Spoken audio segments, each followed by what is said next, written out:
After Japan, I didn't have answers. I just had that feeling, and life kept moving.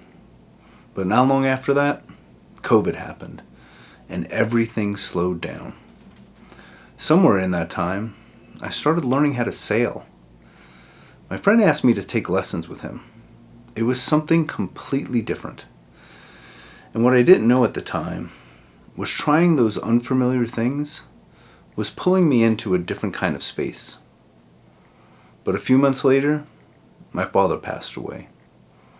And what stuck with me about him was how he lived the best version of himself. He wasn't waiting. He was in it. And I could feel the difference between that and the way I was living. So I found myself leaning more into sailing. It was a challenge I think he would have appreciated. But somehow, after only a handful of sailing lessons under my belt, I got talked into crossing the ocean. I wouldn't recommend that, but at the time, it felt like the right kind of crazy. We were sailing from St. Thomas to Annapolis on Orion, a 41-foot catamaran, for 13 days straight.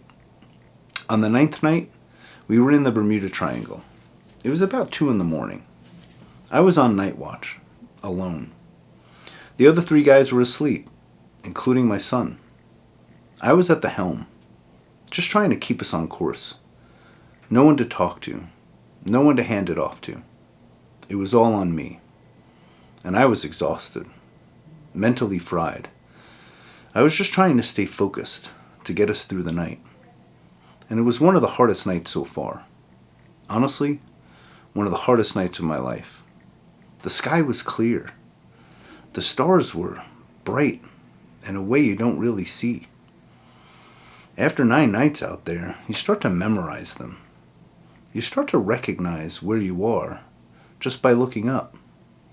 And you start to feel how small you are in it. And I remember just standing there, looking out into the vastness of it all. And there was nowhere to go.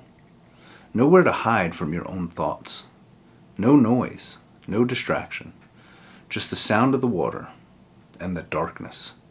Just everything. And I started thinking about Japan, that feeling.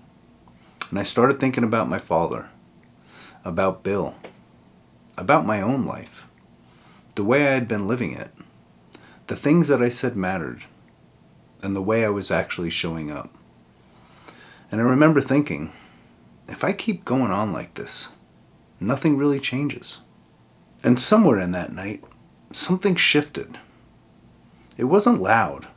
It wasn't dramatic. It just settled in.